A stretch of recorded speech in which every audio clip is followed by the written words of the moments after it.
Evet. Good morning, Jim. Hi, good morning. Morning. It's 8:40 in California at the moment, so thank you for joining us this early in the day. Thank you. All right. Jim is from the California University, and he's a PhD student, and he'll be talking about digital language activism, how to use social networks to enhance the digital presence of a language. So, okay, thank you, Jim, please. Thank you. So first of all, good evening to everyone. I know there's many hours of difference, so I'm just waking up and you're probably tired from all the day. We'll try to make it work though. Before I start my presentation, I wanted to acknowledge that I'm giving this presentation from Chumash land, which is the group that still inhabits these lands and that never ceded the sovereignty of these lands to the United States. And I'm gonna start sharing my screen now. Can you all see my screen? My presentation? Yes? Yes, we can see it fine, yeah. Thank you. So as Ailem said, I'm going to be talking about digital language activism used for language revitalization. I see someone has their hands raised. I don't know if you want to ask a question. Bayram, I think, has their hands raised. I think it might be from the previous session, because they did have a question in the previous session, so that might be why, yeah. So go ahead. Okay, so I'm giving here my email and my Twitter accounts. If anyone wants to follow up after this, I will also remind you. So in this presentation, I'm going to be talking a little bit in general about digital language activism and how we can use it for language revitalization. And then I've prepared a few examples of campaigns or profiles that I think have been relatively successful and that we can model our own efforts after. So first of all, just a reminder that next year, it's the beginning of the International Decade of Indigenous Languages, which the UN has declared that, well, in 2019 was the International Year of Indigenous Languages, and from 2022 to 2032, that will be the International Decade of Indigenous Languages. So we will have 10 years in which there will be some activities and some efforts by the UN that maybe we can all benefit from. And there will be campaigns also on social media that we can all use also to give our languages more presence. The only downside is that right now things are not very clear because, of course, due to COVID, the planning has not been very stable lately. But we have a window of 10 years in which supposedly there will be efforts by the UNESCO and other organizations focused on indigenous languages around the world. Okay, so first, just a few reminders that what we're doing is not just because we just want to do it, or one day we woke up and decided, you know what, we're going to work with our languages. We have our right to work for our languages, and it's recognized in several treaties and several important documents. Even like here in the Universal Declaration of Human Rights, first, language is one of the things that we cannot be discriminated against. We know as speakers of minoritized languages that that is not always the case. We are constantly actually discriminated against because of the language we speak. But it's important to remember that supposedly all countries around the world have signed this, and how well most countries around the world, and they agree that we should not be discriminated against because of language. But that's not the only thing. The UN also has a declaration of the rights of indigenous peoples, which is another document that I recommend taking a look at. It has a big downside, that is that there's no definition of indigenous peoples in this document. So that's not ideal, because nobody really knows what this applies to outside of colonial contexts, like in the Americas or Australia. Like in the European Union, for example, according to the EU Parliament, the only indigenous peoples are the Sami, which is not clear why. But in any case, there's this declaration of the rights of indigenous peoples that we can sort of go to support some of our claims. And here we can see that in Articles 13, 14, and 16, this is just a summary of the articles that I made. The UN recognizes our rights to revitalize, use, and transmit our languages and cultures. And importantly for the talk today, also our rights to establish our own media in our own languages, which is very important, actually, that this is a right that we have recognized.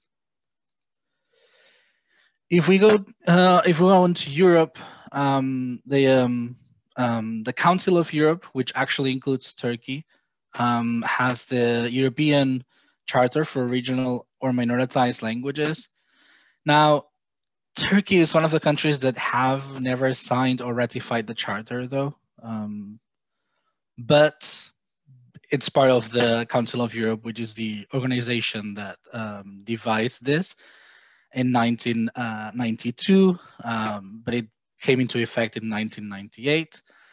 And in that charter, there's also this recognition that we have our right to create radio stations or television channels or newspapers, some sort of media in our own languages. Just like the previous one, though, the definition of minority language in this charter is also a bit strange.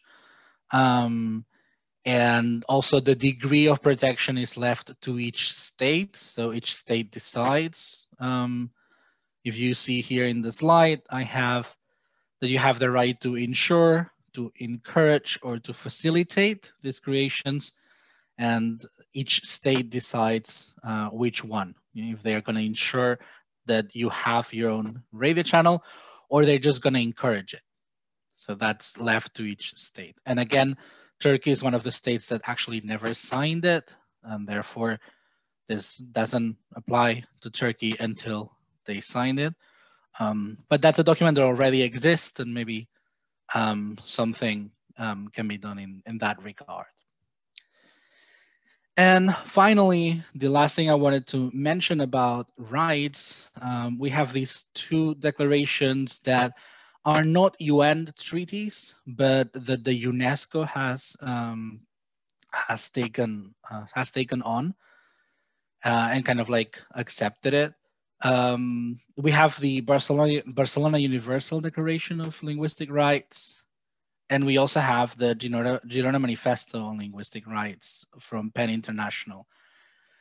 Again, these are declarations that have never been signed by countries as treaties, but that the UNESCO, as an organization of the UN, has accepted and is using at a cultural level.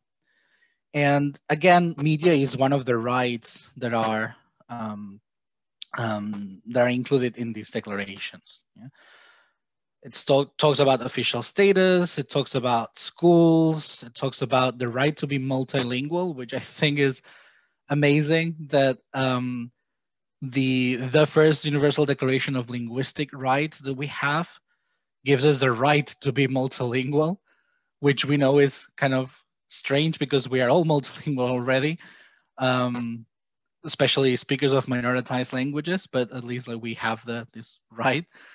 And we have the right to our own media, which I think is key, again, for the presentation today. Okay, so this was just a bit of overview of some of the rights that are theoretically recognized for us, even though, as we all know, this is not the case in everyday life, and we're still struggling and fighting against a lot of these things. When we talk about using media for language revitalization, there's an old debate about media in language revitalization studies and practices as a whole. Now, most of the academic work, at least on revitalization,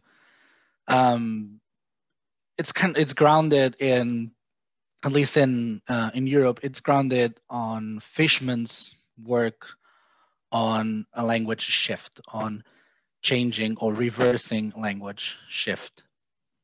For context, Fishman was a Jew established in Israel and talked a lot about the case of Hebrew as well. And he talked about how to reverse language shift in other contexts, but also from his own context, and that was the Hebrew context. Of course, Fishman wrote this 20 years ago, and he was not very keen on media. He kind of disliked media for several reasons. One of the reasons that is probably very well grounded is that he saw media as a foreign actor. That is, normally minoritized groups, maybe 20 years ago, they didn't have the means to establish their own institutional media, right? And most of us don't now either, to establish our own institutional media. So that sort of media had to come from outside the community. It very often came from a central government that decided, okay, you're going to have one program in your language a week in this TV channel. But of course, the content of that program was controlled from outside the community. And that's one of the reasons that Fishman disliked the use of media for language revitalization. He also disliked it. This is a quote from his book, because he said that media created only virtual communities, not real communities. Now, this was 20 years ago, and maybe 20 years ago, the concept virtual community was strange and nobody thought that that would be a normal thing.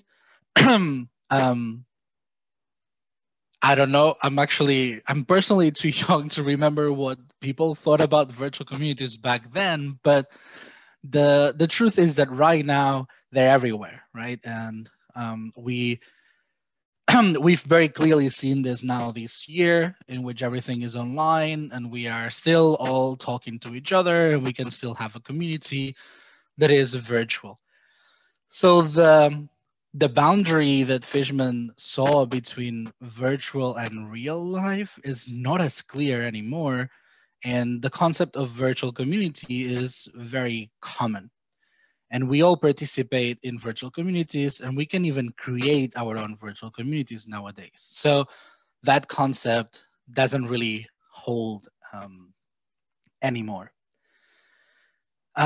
So we know that nowadays, all these community events that that Fishman talked about should include virtual communities and should include the use of language in the media.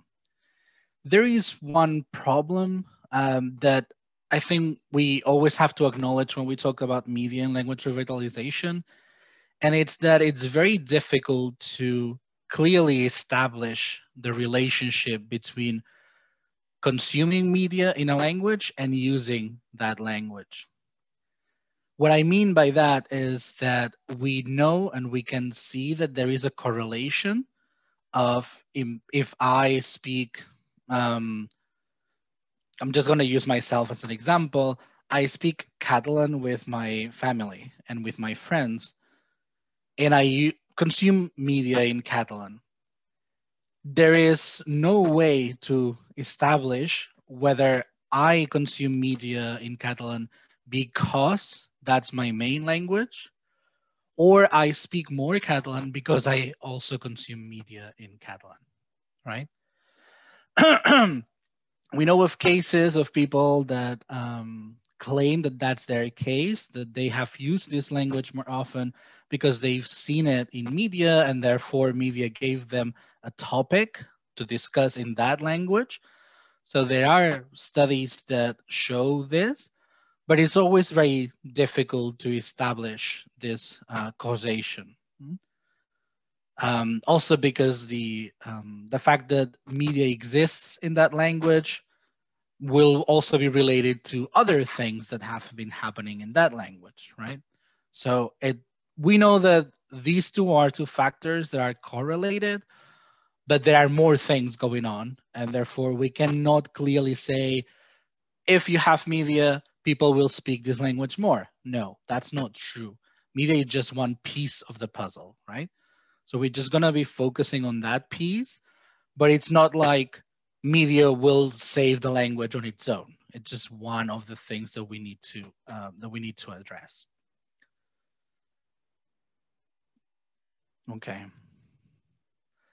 So now we're going to talk about social media, and therefore we need to talk about computer-mediated communication, which has basically redefined the way we talk to each other. That is something that has been very obvious in the last 20 years. Again, this time window that we referred to in the previous slide with Fishman. In these 20 years, we have gone from talking to each other face to face, or maybe calling each other and sending letters by email, to having a smartphone with us with which we can talk to anyone, anywhere in the world at any time, right? Conversations can be instantaneous or not, but we see that we have much more freedom now in terms of with whom we can establish a conversation. And also, very importantly, the written language. We use written language much more than ever before. I know that people think that young people don't read. Well, maybe they don't read literature books, but young people read much more than ever before. They read and then write to a degree that was not common 20 years ago, because we're constantly texting or posting stuff on social media, etc. Of course, there's also video, but we write a lot in these environments. And it's a written language that is modeled after spontaneous speech. And this is something that is very important about the use of language in social media. A lot of minoritized speakers, and we'll talk about it later in a few slides, but a lot of speakers of minoritized languages, myself included, when I use my language on social media, sometimes I want to write it super correctly, as if it was something to be published in a newspaper or in a book. So I want to try and use standard language, but nobody uses standard language on social media, right? What we use is a written language that resembles what we say and how we speak. And this is important because not everybody who speaks a minoritized language has had the privilege of knowing and being taught any sort of standard of the language. Maybe the language doesn't even have a standard, and that is important. We can still use it, okay? There's no problem with that. but we'll discuss this a bit later as well. Okay, so when we look at language use online, there is a big problem, and Soria called it the digital, Claudia Soria, an Italian linguist, called it the digital language divide. There are around, there are a lot of languages around the world, and the internet is not the most diverse place. It could be much more diverse. In terms of online content as a whole, if we don't look at number of websites, but like online content, around 30% of online content is in English, which was to be expected, but it's still a very big number. 25% is in Chinese, and then there's another 25% divided among a few big languages. Now that is a problem because that doesn't represent at all any sort of linguistic diversity online, right? There are very big languages that are not even represented in the few languages that we're talking about here. Yeah, languages that otherwise are very vital. So Soria talks about this language divide, saying that it entails, or it creates inequality in several different areas: linguistic rights, digital opportunities, both for languages and for people, information and access to services. And this is a very important topic that we've seen very clearly now during COVID times. People have struggled getting the right information and the access to services related to healthcare because they are not available in their language, online or otherwise, right? So this is a huge problem. A lot of the things can be accessed online, but if they're not accessible in your language, that's a problem. And people may say, oh, but you speak another language. Yes, you speak another language, but that doesn't mean you are, first, it doesn't mean that you're exactly 100% fluent in every other language in the world, right? And second, when you are sick and in stress and in pain, the last thing you want to do is have to navigate another language, right? So, and we have the right to be able to access all these things in our own language. So that's one thing that is a huge, it's a huge negative effect of not having our language available in these spaces. There's also unequal access to technological development, which it applies differently in different areas of the world, but that means also, like, I don't know, even languages that have state languages such as Icelandic nowadays, they're very worried because they don't have voice recognition in their language. That is Siri on your Apple or Alexa in your Google devices. So they have to use English for that, and that's a worry because they think that that means that more and more people will just start using English at home, right? So that's another problem. And it gives languages unequal opportunities for survival because of everything that we just said now, right? If it's not available online, we have to resort to another, and then the other language becomes more and more common. I'm just going to give a quick example, taking screenshots from Wikipedia. I'm using Wikipedia because it's not the most diverse site in terms of content, but it's one of the most multilingual sites that you can find online. So just going to use Wikipedia to exemplify what I'm saying.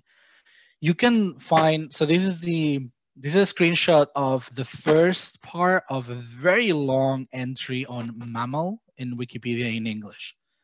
So if you want to look up this information in English, you have a lot of information. This was a very big screenshot. If you want to look up this information in other languages, you have it. There's a lot of languages that have this available, but let's see. This is the Kurdish one. We can already see that it's not as, this is the whole entry. There's nothing else. This is the whole entry. We can already see that it's not as long. So you must be missing some information here. But it's also available in other languages like Zazak. Okay, this is the whole entry in Zazaki. You get one sentence, right? What that means is that if you speak Zazaki, this tells you nothing. The fact that this is available in your language tells you nothing. You will have to use another language to get this information, right? So even the fact that there is a label that says that your language is available there, what matters is the content that is there. And in that situation, in that area, no, this is just, well, let's just say it's an anecdote, the fact that you can have this in Zazak, right? Because you get zero information from this. You will have to resort to the Turkish page probably, or if you speak English, to the English page. So going back to this idea of digital language divide, now, of course, the thing is, where are the rest of the languages? If there are so many languages around the world, but we can only find a few, where are every other language? What is it? The answer is probably that most of them, not all of them, of course, but most of them can actually be found online, but in social media, not in institutionalized websites. There's a lot of academic theory around social media that we don't need to right now. I'm just going to mention this term performance era because I think it's interesting. This term basically refers to the fact that we live now in a time where social media platforms and computer communication as a whole allows us as individuals to pick and choose what virtual communities we are part of, regardless of geographical area or any other kind of constraint, right? You can go on Facebook and start following a group, I don't know, a group of speakers of Irish. You're not a speaker of Irish, but maybe you have some interest in that and you live in Yakutsk. You can do that nowadays, right? So we live in an era where we can choose what communities we want to be part of, and we can also choose to create our own communities. I have some examples here of, so there's of course Twitter and Facebook, which are very big and very well established social media platforms. Here I have Octele and BrezoWeb. These are two internet-based televisions that are community televisions in Occitan and Breton. It's basically a website where you have videos in these languages, and it acts as their own TV. Why? Because the French state doesn't give any money to any TV that is not in French. You also have the word blog. Here we can create your own blog, so you can have your own newspaper, and this is free for everyone. Again, we can create our own media. Here there's, this is Mikalet's TV. That's a TV channel that on Twitch, we're gonna talk about it later as well, but that streams content in Catalan. And then here, this is a screenshot of my Facebook from a couple of years ago in Tatar, right? So you can also use, some of these languages are available as the language of the interface in Facebook. And what that allows us is to contest these ideologies of homogeneity and monolingualism.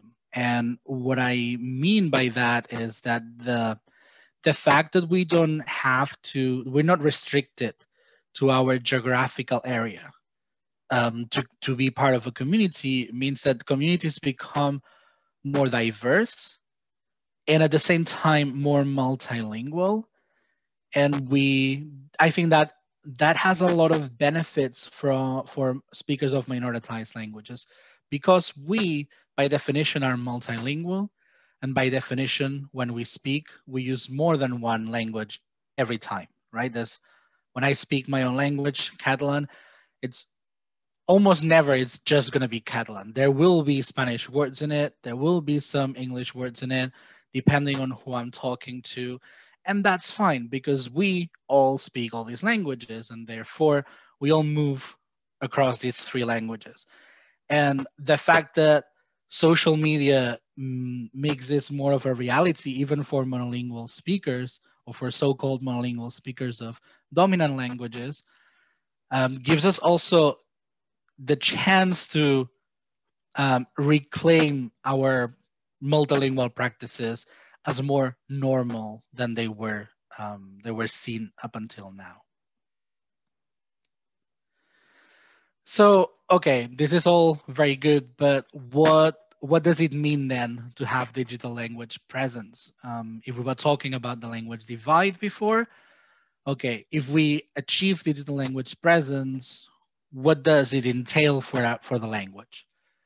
Again, as I said before, this is just one piece of the puzzle, right? So we need more things, but having our language available online has some effects, some good effects for the language. It may encourage language use in other places, right? Because if you have it in your smartphone and you can use it every day to text people, you're more connected to that language. You will probably use it more often. It narrows the digital language divide that we mentioned before. Basically, the more languages we use on social media, the more they will be present, and then the more diversified the internet will be. And this ties with the other one, raises awareness of linguistic diversity. If you are a speaker of Russian and you just speak Russian and English, but you go on social media and you see people using Udmurt and, I don't know, Chechen, or you will, at least you see that there are people using different languages, right? You will see that they exist.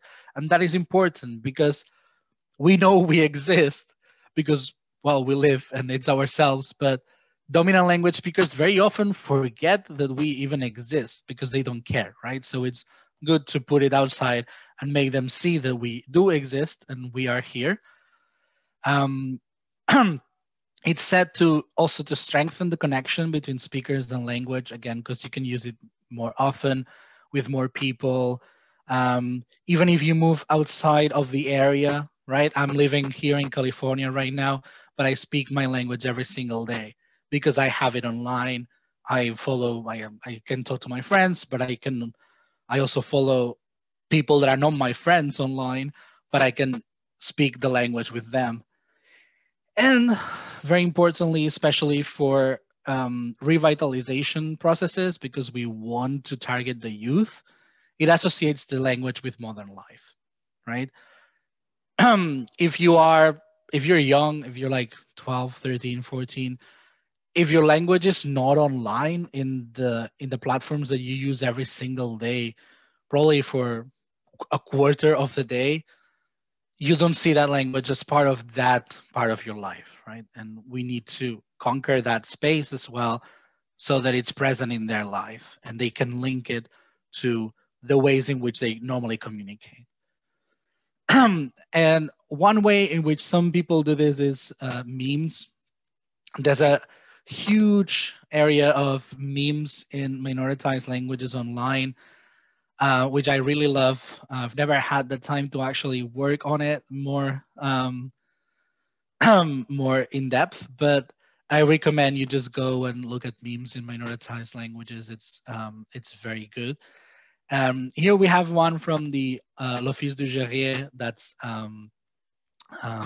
Gerrier is Norman French spoken in the Channel Islands between France and the UK. And they are very good at creating memes. So this is a reference to pop culture, to the movie Taken. The original sentence says, "I will look for you, I will find you, and I will kill you," right? That's the original sentence. they changed it to I will look for you, I will find you, and I will speak to you in Jahia, right? So social media allows minoritized languages also to connect with pop culture, to media as a whole, to all these references that come from movies or series or of pop culture that the that the wider audience relates to, but normally consumes in a dominant language. Such as this one. Also, this is another meme relating to pop culture. In this case, this is the Harry Potter series. And this is a Basque meme, which translates to, and if you are familiar with the series, you will get you will get it immediately. It translates to Basque, still, and Snape replies, always, right? So there's a very, very famous scene of the saga, and they've just retaken it and used it and repurposed for language revitalization, right? For, yeah, this is my language, and it's always been, and it will always be my language. So other things that digital presence does for us, or that can be used for, of course, social media helps us when we are scattered, right? So there are displaced communities, and this is a thorny topic, and it's not easy to discuss. But there are, of course, there are communities that have been displaced from their home, be it because of climate change, which is the case here, because of Kiribati that are now living in New Zealand because of rising sea levels. But we all know that there are also, especially after the First and Second World Wars in Europe or Eurasia, there were a lot of population movements, a lot of them forced, and therefore the communities are no longer together. And social media gives an opportunity to these communities to kind of reconnect if possible. It's also good for communities that are undergoing processes of reclamation much more in depth, as in communities in which the language almost went extinct, and now there's a few of people that are learning it. It's just that they are not all in the same geographical area, right? Mapudungun is it's an indigenous language of Chile and Argentina that was spoken in a very big area, and there are still a lot of speakers, but they because of the colonization and now Spanish being the dominant language in the region, they are no longer together, right? They all live in that region, but that region was very big, so they are scattered across the region, and they can use social media to come together as a group and talk to each other. And of course, they also house for transnational communication, even with languages that are reasonably stronger, such as if you're a Basque speaker and you move to, I don't know, Mexico City, you can still speak Basque every day, right? As I said before, I'm a Catalan speaker, which is a reasonably strong language. But of course, in California, I would never be able to use it if it wasn't for social media. Right? Okay. In 2017, there was this project called the Digital Language Diversity. And they worked with 4 languages. Everything is available online on this project. You can just Google it and you'll see their results. But I find it very interesting. They also, the results of their project contain interviews to some speakers related to the language used online. And I think it's important to take a look at what speakers actually say, right? Which is very similar to what we were saying now, but these are actual speakers of minoritized languages. So I kept the original in the language above, so we can also see it. And then there's here the English. And this person is saying that nowadays teenagers, again, important because we're targeting the youth, teenagers are completely crazy with things like YouTube. YouTubers, the YouTuber phenomenon, which is very common everywhere. And to talk about video gaming, to talk about makeup tutorials or just humor or sports, they are always talking about that, right? Teenagers are always, their reference are YouTubers that are talking about these things. And this speaker is saying, this is something we're missing in Breton. And of course, if there are no YouTubers in Breton talking about video gaming in Breton, that means the Breton speakers, when they want to talk about video games, they will probably do it in French, because that's the language they consume video game material in, right? So this is a speaker saying that we need to somehow get some presence there. Okay, this is another speaker. This is a Basque speaker here. Again, like this is a language. Basque is a reasonably strong language as well, but social media, it's not maybe their forte. And here we can see this, this speaker is saying that a language has to be adapted to the needs of the society, and the power of technology and the digital world nowadays is evident. And the Basque language is also being introduced in that world, but we have to continue developing it more and more. Again, this is a speaker being aware of the need to be present in this world and to be able to use the language online. There are other contexts, like this is Karelian. Karelian, for those of you who may not know, is a Uralic language spoken in Russia and Finland. It's scattered because Karelians were in a region that was given to Russia after the Russia-Finland war. And when that became part of Russia, a lot of Karelians moved to Finland. So there's Karelians living everywhere in Finland, and there's no geographical area that is 100% Karelian anymore. So they're scattered everywhere. And this person is saying that, yeah, I wish there was more Karelian language because everyone uses the internet nowadays. We talk about the community that has to use the internet to communicate because they're not in the same geographical area. And this person is feeling that need. And finally, they also work with Sardinian, which is a different situation because Sardinian is mostly spoken in the island of Sardinia, and it's losing speakers, but it's still in a vital situation, as in it's still one of the main languages of the island. But this person, I think this is a very important quote. This person is saying, I think one of the best ways to allow everybody to read and write in Sardinian every day is the possibility to have it on a smartphone, because we always keep it with us and we use it for everything.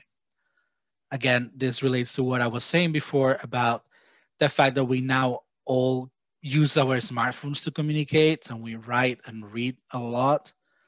And if we wanna give people a chance to use their language every day, we have to be able to use it in smartphones, because we use smartphones for a lot. Like, there are some studies that even claim that young speakers use it for more than half their everyday communication, right? So that's a huge percentage of communication that we need to tap on.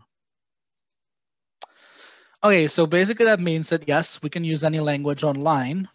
Again, we have some meme here. This is Gallo, another Romance language spoken in France, saying, what do you mean that my language is a dialect? We can see this person being angry.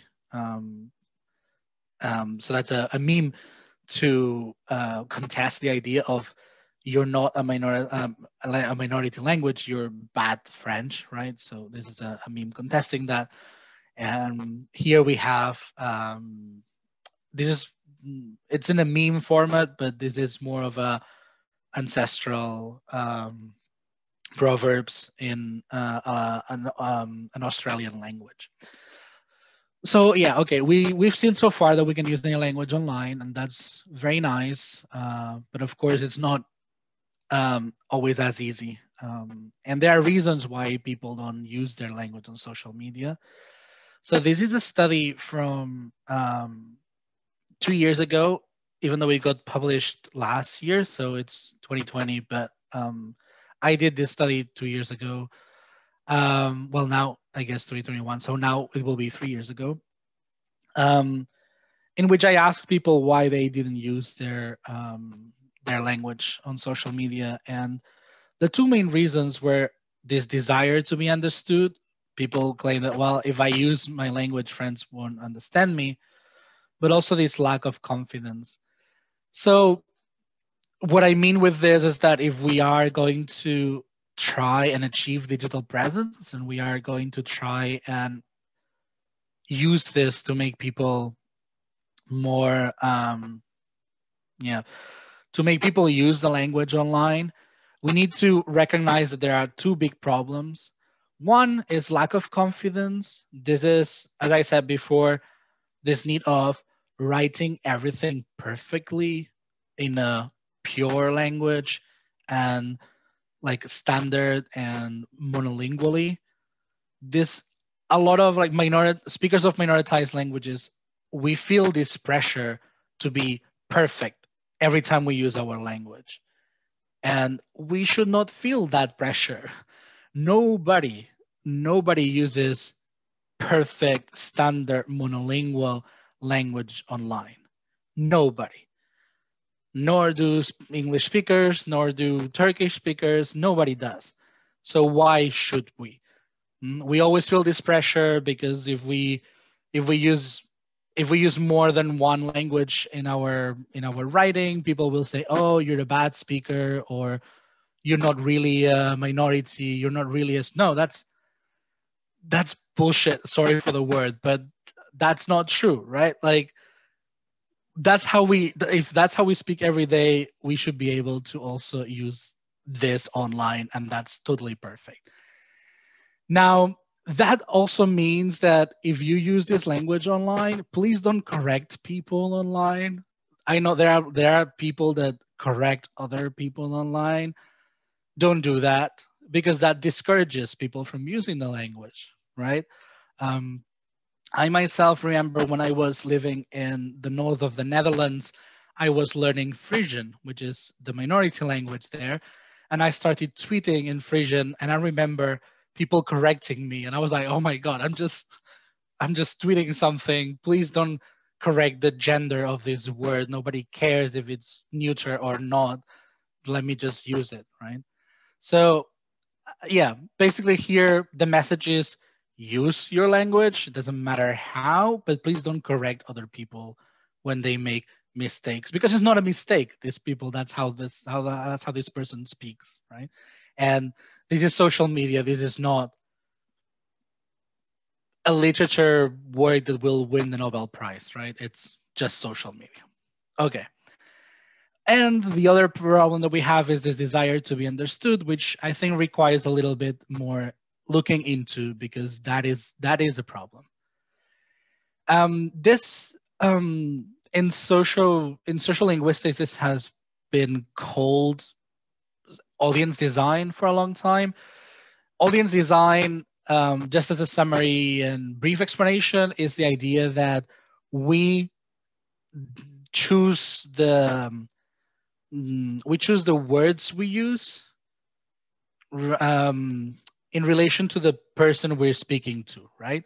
So it's this idea that you don't speak exactly the same when you speak to your mother, or you speak to your coworker, or to somebody else. And that also includes that we multilingual people, we also use different languages when we speak to different people, right? So the people we speak to will decide how we speak. That's basically the idea. And we know that speakers of minoritized languages tend to use the dominant language of the region, or English, when they address the wider audience in their profile. It's this desire to be understood. This, oh, but if I post in, I don't know, Kurdish, my friends that live in, I don't know, maybe I have a friend that lives in Austria for whatever reason, they wouldn't understand. Well, yeah, that's true. The question here is, who are you writing for, right? Minoritized languages in this, or because of this problem, they are at risk of being used only when targeting a very specific, smaller subset of your audience, right? So we just don't use it for everything. We'll only use it when we talk about very local or regional events, for example. We're just still using it, but it's limiting its use to a very particular context. And that also feeds to cycles of minorization, because then the language is only used for local, and then the language is seen more and more local, and that kind of like feeds each other to this idea of only being a good language for this particular topic, right? So that is a problem, and there are ways to work around it. One is being, well, we're multilingual, so why don't you post things in different languages? That might also be like, maybe I want to say one sentence that I want everyone to know, but I will post it in Kurdish and English, maybe. I don't know. There's ways of doing this and still keeping your language. And another way, maybe the first step to try and fight this is to establish places online in which we don't have to compete. And this is where the idea of breathing spaces comes in. This is something I've been working on for a while now, and it's translating this idea of breathing spaces into the online domain. So again, going back to Fishman, because a lot of these things go back to Fishman, he talked about breathing spaces as places where the minoritized language can be used freely without the threat of the majority language. Now, I personally don't think such a place exists. I think the threat of the majority language is always there. And nowadays, the threat of English is also always there. But I think what does exist is places where we don't have to compete, or where competition with this language is contested and discouraged. And this comes more from other scholars that have worked on it later. And this space is normally it's referred to as a village, or maybe a geographical area, or a classroom if we're talking about bilingual schooling, for example. Or I suggest virtual communities can also do this, can also take this role and do this job of being places where this is not contested. What I mean by virtual community is, this has several possible definitions, but I mean your list of friends or profiles you follow, that can be one virtual community, right? So the friends you have on Facebook constitute your big virtual community, right? The main one in that platform. It's kind of like, if you want to look at it in that way, it would be like your neighborhood. And then inside that, you can also have smaller communities, like groups that you follow or pages that you're part of. There are smaller parts of your general community online. This is related to the notion of virtual linguistic landscape. Now, if you follow a lot of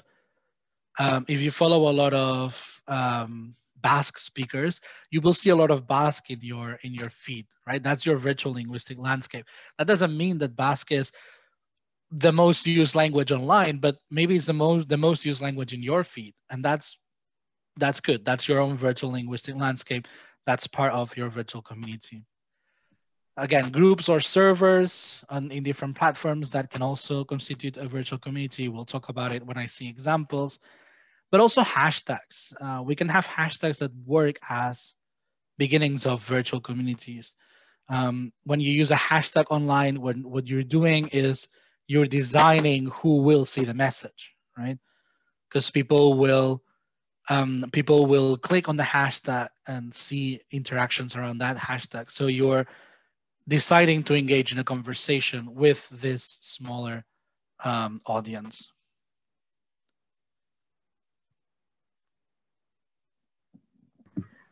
I'll just pop in at this point. Can you hear me, Guillaume? Yeah, I can hear you. I don't know if there's problems with the audio, maybe. Are you hearing yourself, or like, are you hearing someone speaking over you, or? No, I'm just hearing you now, but that's okay. I think the problem is solved, but I'm just gonna like use this natural break to tell you, you have about like, what, 35 more minutes, I think. Ideally, we want to leave at least like 20-25 minutes for Q&A, so pace yourself accordingly, yeah? Okay. Great, great so far, by the way. Okay, thank you. Yeah. Okay, Yeah, sorry, I get excited talking about these things, so I could be talking about it all day. But yeah, let's move on. Because I want to show examples, so let's move on to the examples. Okay, so I've prepared a few examples. Let's see what we can take from it. The first one is the Europe Minority Languages project. This is actually a personal project, so I'm very happy to share it with you. Briefly, this started a few years ago, might be like 5 or even more now. I was doing a class project in which I was collecting information about different languages. And when I finished the project, I was like, oh, what do I do with all this information now that I've already collected? And it took me a while. So, and I decided to create a website where I shared the information. And then I started using social media to raise awareness of this diversity. And this is kind of what started me in this path of digital language activism, because I started doing it and I started seeing things that worked and things that didn't work and collaborate with other people. So the project right now, it's not in its most active state because as it was said in my introduction, I am now a PhD student. And those of you who are students know that we don't have a lot of time. So I wish it was more active, but I'm still doing stuff, and we'll see some of the stuff that I'm doing. I'm currently on Twitter, Facebook, and Instagram. You can see the followers in each of the platforms. Twitter is the most active, even though I have more followers on Facebook, but people seem to engage more in conversation in Twitter. And the project has collected information on about 90 oral language and 45 sign languages, which is amazing because we started with only 80. So I think that's great. And these are some of the institutions that in some way or another have collaborated with Europe Minority Languages project. So some of the things that we've been doing and that I think are doing with their own language and they're easy and not very time consuming, okay? Because that's another thing that when we do digital language activism, we need to realize that this takes time and most of us are not paid for this. So we want to choose things that will be effective and will not take us half a day every time we want to do it, right? So this is more or less what a language profile looks like on the page. It's time to update it and give it a more attractive look. But again, for that we'll need the time. But you have some information here on the language and the number of speakers, places where it's spoken, etc. And there's some vocabulary. Some of them there's a lot of vocabulary. Some of them not so much. That depends on speakers' contributions, because the vocabulary that we find has been volunteered by speakers themselves online that have shared how they say these things. Some things you can do are like just tweeting words of the day. This is something that has proved very efficient in a lot of contexts. It's maybe a first step because it's just some sort of awareness thing. But it's quite easy to have words of the day, right? This is not something that takes a lot of time and effort. And it's a very effective campaign if you can do it. Normally, I would recommend that you prepare 3 or 4 months in advance before you start tweeting it, so that you have enough space and enough time to keep creating words and information. It's always nice if you can have an image. And nowadays, in Twitter, for example, you can also have audio. So that's a very good thing that you can also add the pronunciation of the word. We don't do it because normally this is people that share their language with us and they shared it written. And if we don't have an audio, we cannot share it, right? But that's a very easy and low stake campaign that we can always do. And people tend to reply to these things. And one thing that is important, like people can say, oh, so this is how you say it, but in my village, I would say it this other way. And I think this is something that we can that we should encourage also online, people sharing how they say it, because we know that there's no one way that works for everyone. And in this way, we're encouraging diversity, and we're also encouraging everyone to use their own words for these things, right? So if you do the word of the day in Laz, and somebody says, "Oh, but I say it this other way," you from your profile can also like it and retweet and be like, "Oh, this is another Laz word for this," right? And we can celebrate this diversity instead of saying, "This is the only way of saying this," right? Which is what a dictionary would do. You can also have seasonal things like, sorry. You can also have seasonal things like, of course, like Christmas or Hanukkah or whatever other festival that may be celebrated. Women's Day, for example. This was a very successful post, not just because of like it had a few likes. There's not that many. We have more, but we had a lot of people sharing both on Facebook and on Twitter how they say woman in their own variety, which was actually, yeah, I think it was one of the first posts that started this. Let's collect what everyone is saying in the comments, because this is interesting and important. So yeah, you can also use this to you can use other events such as Women's Day or Christmas or the World Soccer, Football, whatever Cup. You can use all these things to talk about language as well and put the language in that discussion as well. You can create memes, of course. I'm a huge fan of memes. So you can do the pop culture thing, may the force be with you, in different languages. Why not? Or you can just have a meme with a pun like this one, which is Aragonese, which is, do you like my language? In this language and tongue are the same thing. So you can see the pun here. Just memes. Memes are always a good way to start and get into the language because they're funny. People think they're funny. People will share them. And maybe they will start following you because they thought the meme was funny. So, you can get more audience with these hooks. And more recently this year, because of COVID-19, I've been using the Europe Minority Languages platform as a way to try and get information about COVID in different minoritized languages in Europe. This I'm sounding a bit more serious now because the topic is serious, but I am very happy because I was not expecting the success.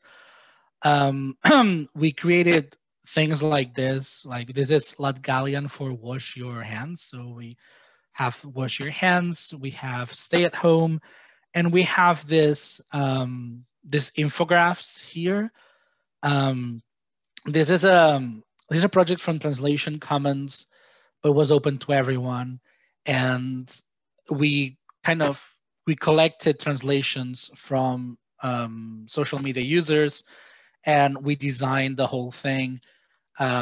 This is Lule Sami, and this translates to let's stop coronavirus. And there are a few instructions here, like wash your hand, cover your face when you cough, don't touch your face, keep the distance, and stay home, right? So these are very basic pieces of information. We're very aware that this doesn't change the fact that most important information is not available in this language, but we wanted to try and make at least the very basic information available in as many languages as possible, right? So, and we got to 77 languages, which it's amazing. I was not expecting to get more than 10, but there we were.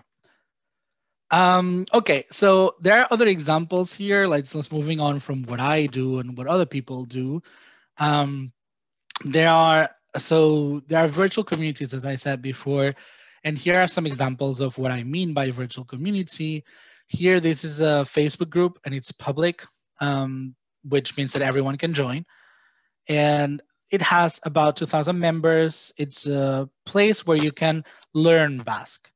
And they have a language policy in the group that Basque is the only language of the group. But because it's a learners group, you can also use Spanish.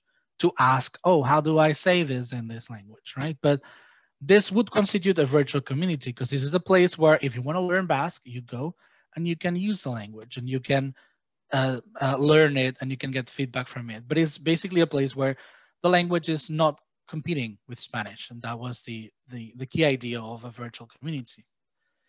Another one, this one is for dialects in Catalan. And this one is very interesting. It's got a lot of members, but this one is very interesting because the whole purpose of this is, okay, this is the standard word, but what do you say in your variety? That's the whole purpose of the page, right? Which again, like, it's very important when we talk about minoritized languages to rejoice in this diversity of ways of saying things, right? The standard word is there for whatever, maybe historical reasons or prestige reasons, but there are many other words. And the whole purpose of this page is to discover other ways of saying stuff. And because of the proximity, Occitan is also used here a lot of the times because it's a very closely related language. There are other groups that in which the minority language is not the main language, but they still function as virtual communities, like the Calabrian Greco. That depends on the context of each of these communities, of course. Calabrian Greco, that is Greek variety spoken in the south of Italy. The thing is that this variety, it doesn't have a lot of speakers left. Most of the speakers are older than 80 years old, but there is a group of 20 to 30 years old people that are learning the language now. It's not their native language. I think there's only like 3 or 4 people that are now 20 that grew up speaking the language. Everyone else is just learning it. So their main language is still Italian, but they're very consciously trying to use more and more Greco in this page. And I think that's amazing. It's one of the very few examples that I know of groups in which the revitalization movement started with 20-year-olds, which is amazing because normally it starts with older people and then the youth gets involved. Another one here, again, same idea. Piemontese is a widely spoken language in Italy, but most people see it as bad Italian. So this is one of the places in which this is not the case. Here they say very clearly Piemontese when we are proud of our language and our identity. So this is a place where they can speak the language, they can write it, they can use it without people telling them this is bad Italian, right? Okay, then there are campaigns as well, just like the Meme Mother Language campaign. The last time this was a success was in 2018, which is sad. We should bring it back because I really loved it. But that was a very successful campaign that year. I don't know why it's not happening again. Maybe with the Decade of Indigenous Languages, it will happen again. But yeah, the whole idea here was to have a hashtag that everyone uses during one day to just tweet memes in their languages. And that is a very powerful way of getting the hashtag to be seen by other people, right? Because a lot of minoritized communities get together, use the same hashtag. And so people see this hashtag more often because we know that social media works with the more tweets a hashtag has, the more likely it is to be seen by more people, right? So that's one thing. We can get together and use this. We can also do this in our own community. The Frisians, for example, have the Frisian Twitter Day. And that's every 17th of April. They have a day in which they encourage everyone to tweet in Frisian and use the hashtag Frisk. Interestingly, this is the only day of the year in which the hashtag Frisk has a majority of Frisian language in it. It's it's only one day a year. Maybe in a few years this will be different, but at least there's one day a year in which there's a majority of Frisian language tweets in this hashtag. And so we can see that it's a successful campaign. It only works one day a year, okay, but it works. So that's a good thing that we can maybe exploit a little bit later on as well. Other things, for example, there's this Facebook group, Kimeltuwe, that basically shares and creates materials to revitalize Mapuche or Mapudungun in the languages Wamapu. That's the original name of the language. And they use hashtags a lot, and they basically, it's a platform when they can share revitalization materials. It's not a platform to design them, it's just a platform to share them, but they use social media to make these materials more available to people. Another website, another Facebook page is this Tereo Maori memes. That's memes in Maori. What is amazing about this page is that it has 22.5 thousand members. That's a lot of people because Maori doesn't have that many speakers. And it's only in Maori. The memes are only in Maori, which means that if you don't know Maori, you don't get why the memes are funny at all. But it still has that many followers. Again, the meme idea really works to get people to follow you. There are others, like this is Matuwal, which is an Austronesian language spoken in Taiwan. And this person, he's a teacher, he's a language activist. He has a YouTube channel, he has Facebook. He has other social media available in Taiwan that is not available here. And we can see that this one doesn't have as many followers.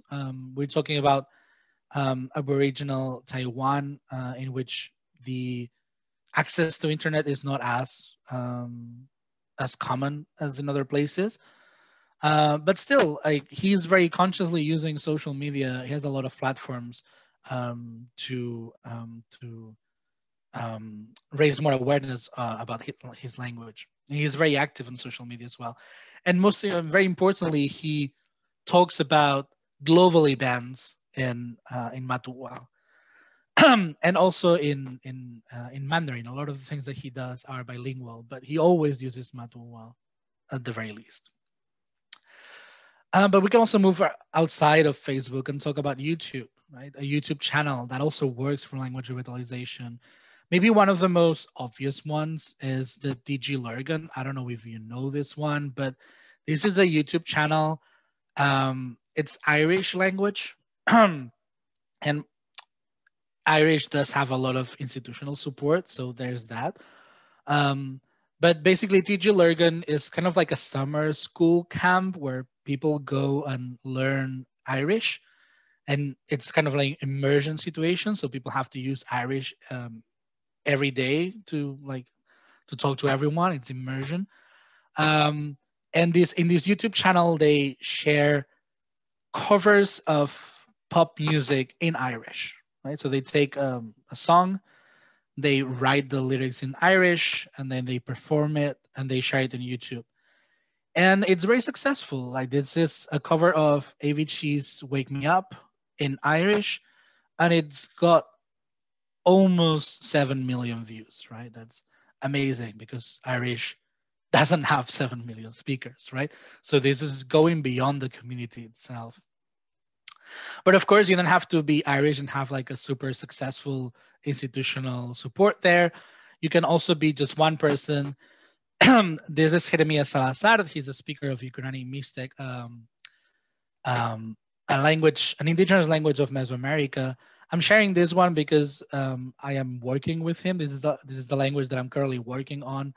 And he's very passionate about the language, and he started this YouTube channel to try and teach it to people.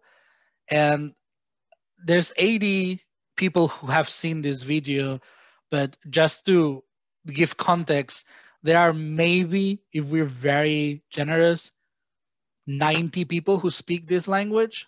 So 80 is a huge number for this language, right? So it's a very successful video. we can also move outside of YouTube and go to Twitch. Twitch is another social media platform that I'm personally not super familiar with, but in which you can stream live content. One Twitch channel that I recently discovered and I'm in love with is this one, Michaelet's TV, which, for context, when I was growing up, the Catalan TV had a lot of cartoons for kids. But then when the financial crisis started, that went over, and now there's nothing for kids on TV anymore because it was very expensive to create these cartoons.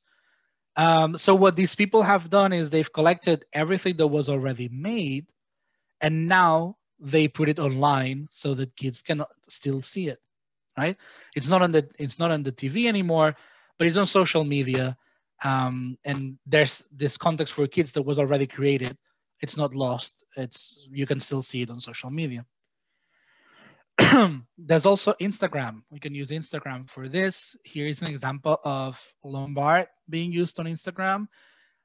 This is a profile that teaches Lombard words using English as well, which I think is a very interesting thing, that they're not teaching Lombard to Italians. They're teaching Lombard in English to just disconnect it from the idea that it's bad Italian.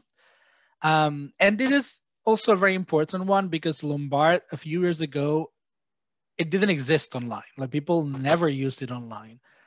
And then there was a Facebook group, then there was the Instagram group, and now people talk and use Lombard a lot online. So this is an example of how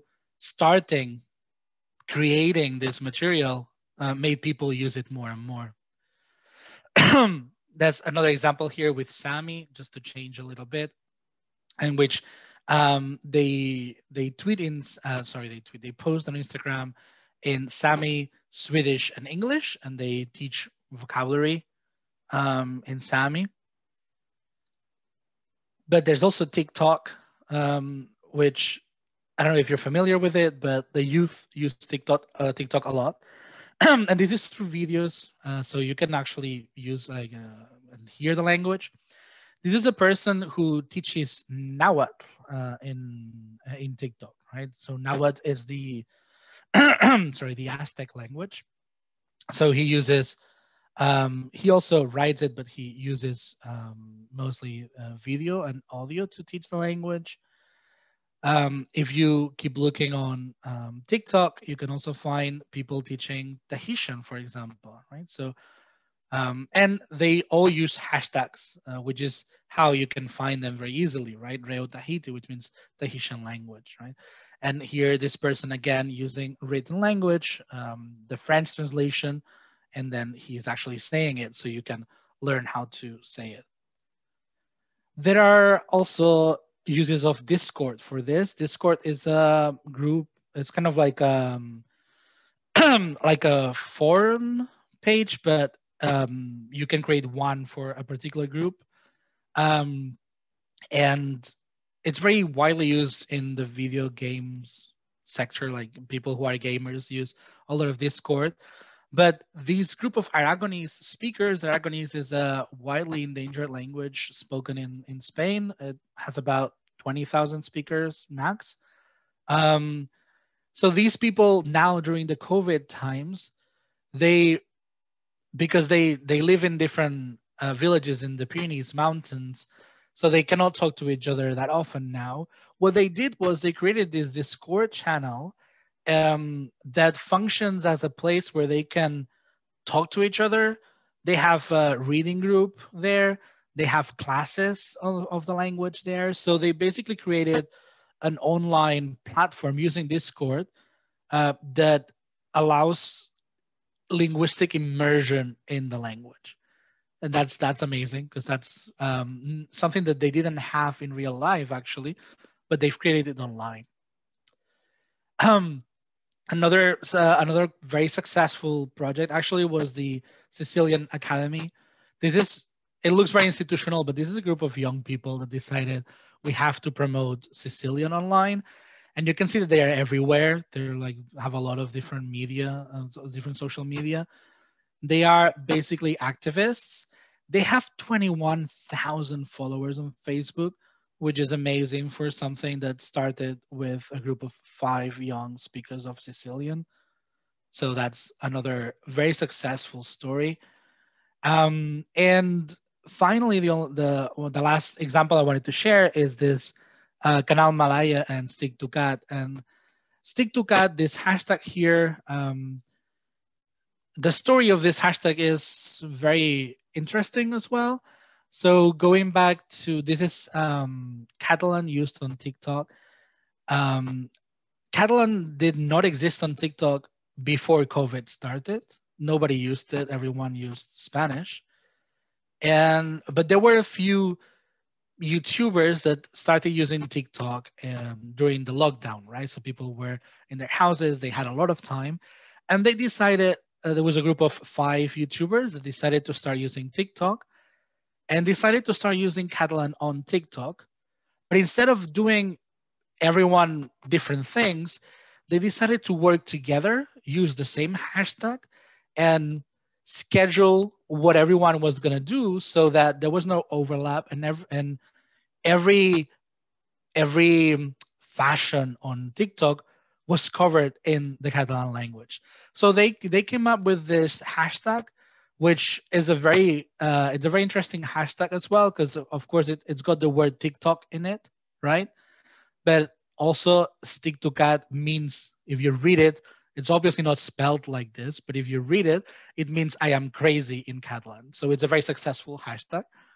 And they started using it.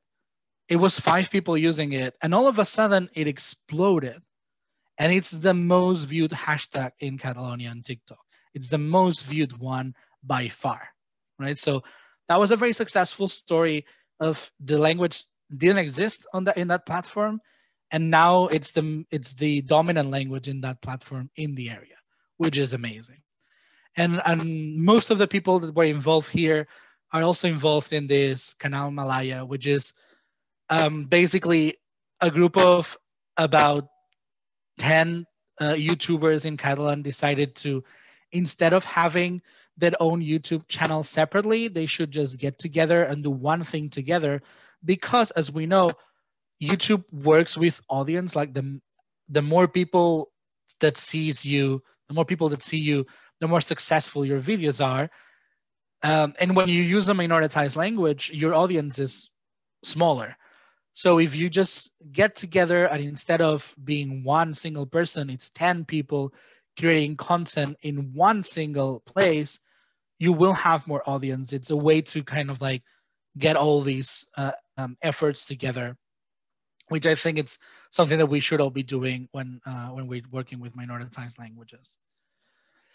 So those were my examples. And just as a summary, social media has a lot of opportunities for minoritized languages. We can boost the digital presence of these languages. We can raise awareness. We can create spaces of debates on language. And these spaces are accessible for everyone, which I think is super important. It's not just a couple of academics talking about language, but we can all do that. Very important as well, it encourages minority self-representation on social media. It's not somebody else talking about us. It's we are talking about ourselves, and that is crucial. It associates minority languages with modern life, as I said before. Very important for youth and revitalization. It has an enormous potential as database for research, but that's more for like scholars and stuff. And finally, yes, everyone can start their own media, and we should be tapping onto this resource. I hope I'm not over time. Thank you for your attention, and let's go with questions.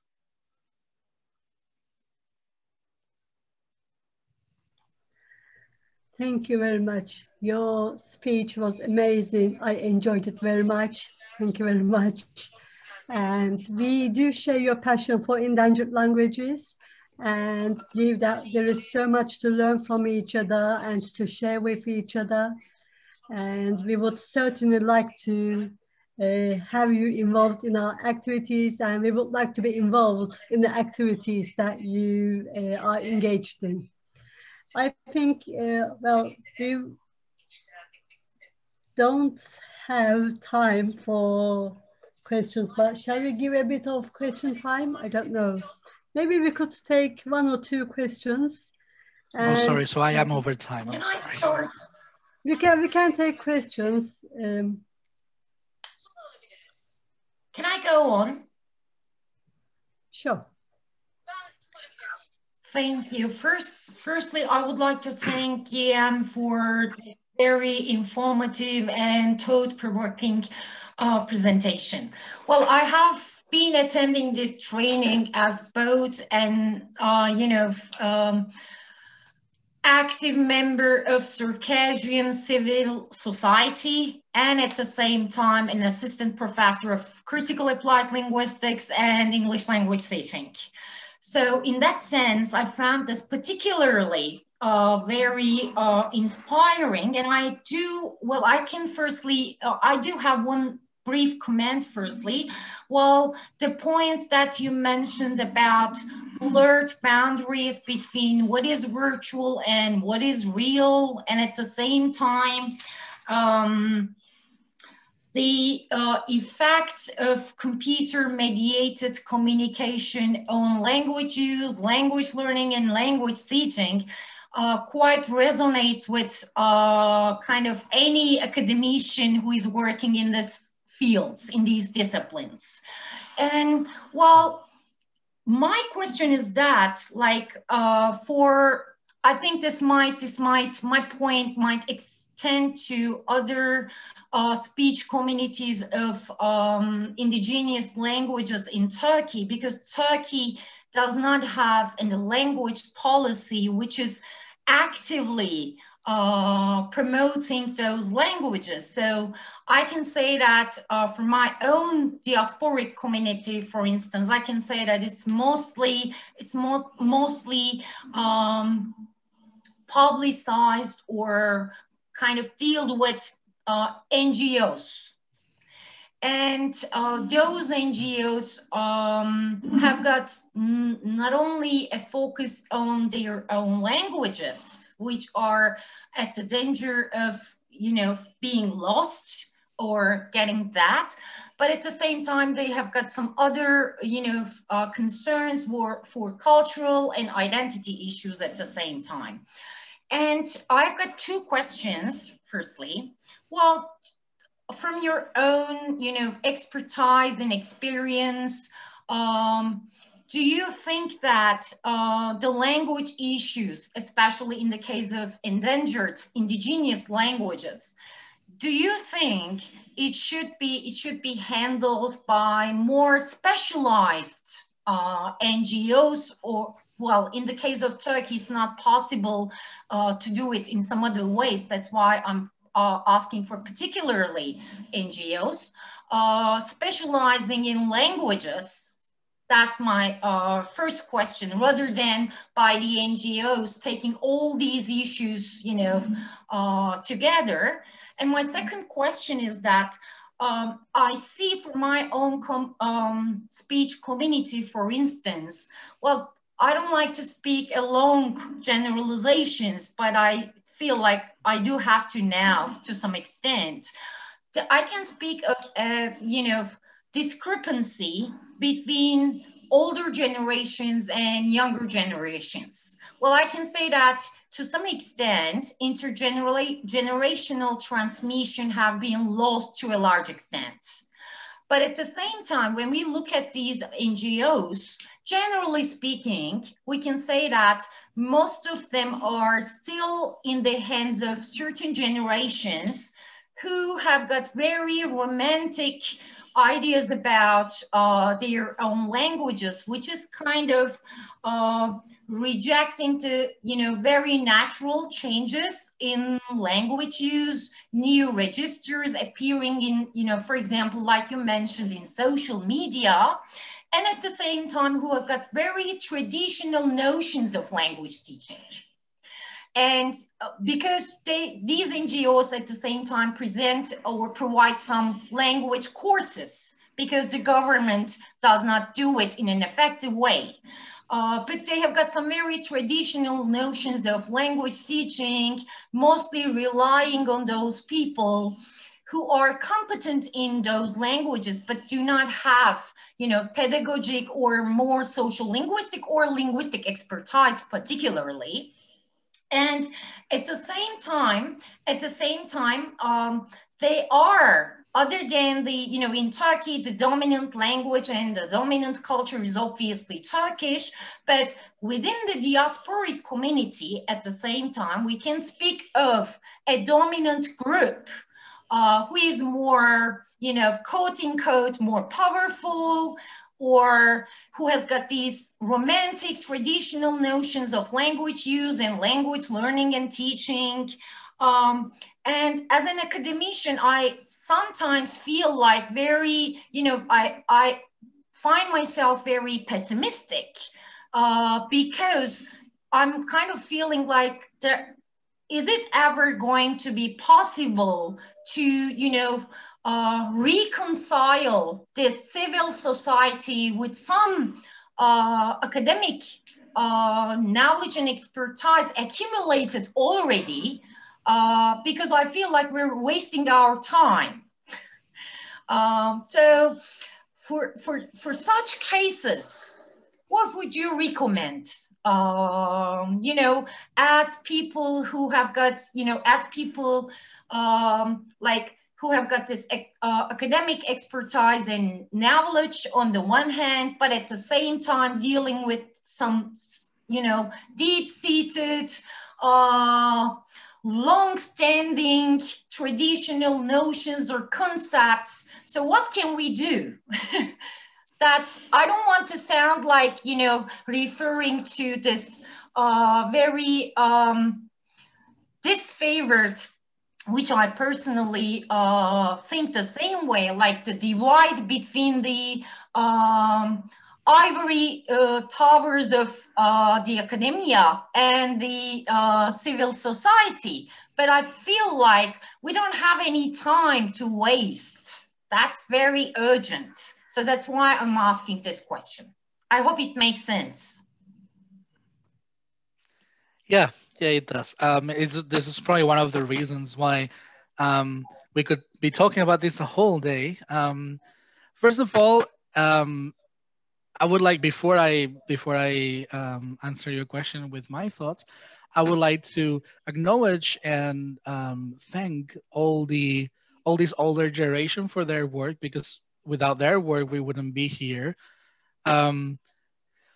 Perhaps it's time for a change, but it's true that at some point in the past, these romantic ideas of languages was what started or what kept the language from dying. So it's also important to recognize that that's where we come from, and that work was very important before.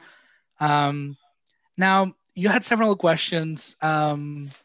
One was about who should take on these issues, whether specialized NGOs and I mean, that's a very difficult question to answer, because every single minoritized language has their own context, and a language that is in diaspora doesn't have the same context as a language that is not in diaspora. And then there are contexts of different officializations in which that becomes very tricky at a legal level and a political level, that it's almost impossible to navigate for a foreigner. And that's something that means the community themselves know what the best course of action is there. So I'm sorry, because I'm not answering that one, because I think that it's something that you need to really know the community and how it works to know what will work best there. But as for the divide between older and younger generation, that's a common thread in every single minority community. And again, it has to do with the fact that there are many reasons why we are minoritized. Language is one of them, but it's not the only one. And the discrimination for our language is not the only way in which this is obvious. A lot of minoritized communities, linguistic communities are also poorer. They get less access to education. They get, they live far away from the centers of power and stuff so there's a lot of things that make community minoritized, and there it kind of makes sense that there is a perceived need to go to what worked in the past, right? However, as you said, when intergenerational transmission has been largely lost, the only way to connect with the youth is probably new ways. And that is, what I mean by that is that we should not do away with what has worked so far, but we should be able to include also new things that may help us move forward. Again, recognizing and acknowledging everything that the older generation has done for the language, but also acknowledging that without the youth, there's no future for the language, right? And if we are not getting the youth on board with what we're doing, the language has 20 years, 30 maybe, and that's about it, because old people are gonna die at some point. So I think social media may give us an opportunity here in the sense that it can act as it has its drawbacks, but it can act as a democratizing force in minoritized communities. What I mean by that is that, as you said, at a more institutional level, even if it's NGOs, there's always a dominant group, and that dominant group tends to be these old people that have like monolithic ideas of what language should be. But if we start using the language online, we are contesting that, and we're kind of like creating different models of what language use could look like in our communities. Any community any language that wants to undergo revitalization will change. We need to decide, maybe we need to have a discussion on what changes we will accept as changes, but it will change. If you, for all these reasons, like it's never the fault of the older generation that transmission is not kept, because there are so many factors that force them to do that. But if you didn't transmit your language to your kids or to your grandkids, then when your grandkids want to learn it, they will speak different from what you speak, very different. And that's something that we cannot avoid. We should actually be embracing it and realizing that this is the only way in which the language may survive.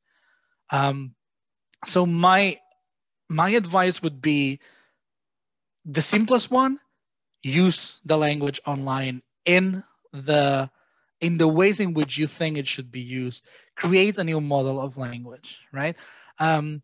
This reminds me a lot of the example that I shared with Lombard. Lombard has this problem. Lombard, the dominant institutional group is this very is a group of old people that speak Lombard that are also very right-wing and very xenophobic, and young people don't talk to them. Young people started using the language online, and they have their own group now, and there's two different Lombards that don't talk to each other. One is institutional one, and maybe it's working for them, but the youth needed a new place to use the language because they didn't feel welcome, and they found that place on social media and online. It would be ideal if they talk to each other, but at least each group has their own place and they can still continue and use the language. So yeah, the divide is always there. It's always difficult to reconcile these two ideas. But I think that at the very least, we should be able to create a space for each of these ideas. I don't know if I am answering your question satisfactorily, but. Definitely. Thank you very much for the question. You preferred not to answer understandably. Well, it's kind of difficult, like, to deal with the voices who who actually stopped intergenerationally, transmitting their language, but on the other hand, they're accusing the younger generations for not acquiring the language. And on the other hand, they also stand like gatekeepers for different ideas. So that's why I particularly asked that question, but I understand why you don't prefer to answer it. But I think I got my point. I get it. Thank you so much. Thanks. Yeah, I mean, in relation to that thing that you said, this has to do to all the different layers of minorization and how it works, and how the way in which we are treated as a minority makes us feel bad about who we are, and these, like, a lot of older people that don't transmit the language, they feel bad for not having transmit the language, and they blame somebody else. But what we normally end up doing is that we blame another minority instead of blaming who we should be blaming, and that is the dominant group in our region. Mm-hmm. So my words to this older group would just be like, don't blame the kids, blame the Turkish government if you have to blame anyone. Thank you so much. Okay, now, well, there's one more question, and perhaps they should be the last question now, because we are really running late now. Sorry, I'm going to just give again my email and Twitter account. If anyone wants to follow up, you can use any of these. Okay, thank you very much. Sevda Arslan, please, and this will be the last question, please. Thank you.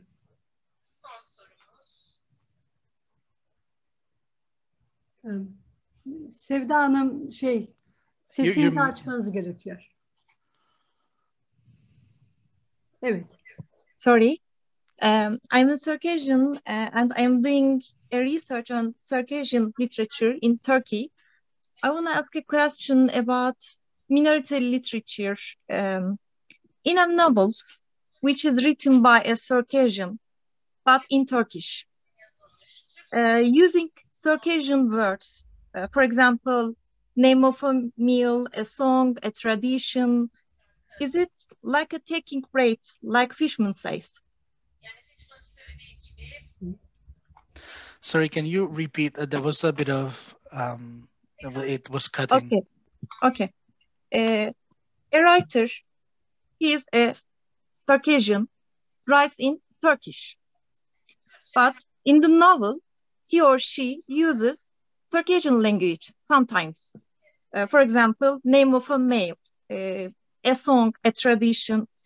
Is it like taking break, Fishman says? You talked about Fishman's break taking. Mm-hmm. Yeah.